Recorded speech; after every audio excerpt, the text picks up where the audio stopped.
Hello everyone, welcome back to the cube facts. আজকে day 6 আর আজকে তোমাদের জন্য আরেকটা নতুন স্ক্র্যাম্বলে চলে এসেছি। এখানে তোমরা স্ক্র্যাম্বলটা দেখতেই পাচ্ছ আর তোমাদের উপর দিয়ে দিয়েছি স্ক্র্যাম্বলটা। তো চলো শুরু করি এটা। তো এখানে দেখা যাচ্ছে এখানে আমার একটা ইয়েলোর পেয়ার আছে আর এখানে তার আমার এজ, এইখানে রেডের এজ, এখানে অরেঞ্জের এজ, এখানে ব্লুর এজ।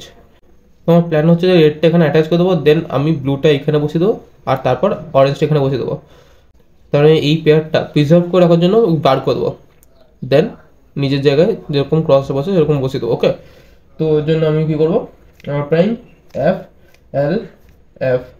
এবার দেখো আমার এখানে আমার রেডের এজটা এখানে আছে আর এখানে ব্লুর এজটা এখানে প্রিজার্ভ আছে, এটা বলে বার করে নেবো।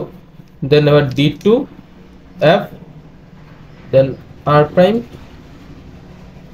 দেন এবার আমার first pair R prime U R, এর সেকেন্ড পেয়ারটা আমি এখানে দেখতে এসেছি। ওকে, তো প্রথমে একটা ডি নেবো, small D prime, then R prime U R, L prime U L. Okay, third pair এখানে এখানে তার এজ আছে আর এখানে তার কর্নারটা, তো এটা আমি সুডো স্লটিং করবো।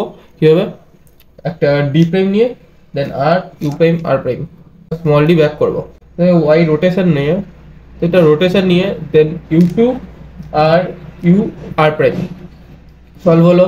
তারপর ওএলএল কেস, ওএলএলটা সলভ করি আর পিএলএল এ পৌঁছাবো। পিএলএল এটা এ বি ফর্ম, তো একটা ইউনিয়ন সলভ হয়ে গেল। আজকে ভিডিওটা ভালো লাগে লাইক করো, কমেন্ট করো আর চ্যানেলটাতে সাবস্ক্রাইব না করো তাহলে সাবস্ক্রাইব করো। তো অনেকেই সাবস্ক্রাইব করো, বাট প্লিজ সাবস্ক্রাইব করো। ওকে, এত কষ্ট করে বানাচ্ছি প্রত্যেক দিন। F2 L prime B2 L prime R prime B2 L2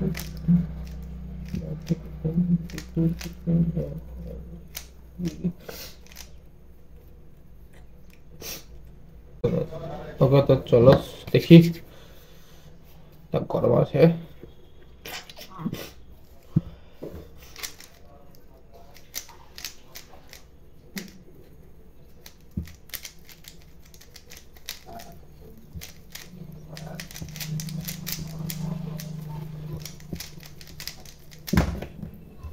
time হয়তো বেশি লাগলো আছে। ওকে, যাই হোক, যত টাইম লাগলো তোমরা কমেন্টে জিনিস জানাও আমাকে। ওকে, বাই।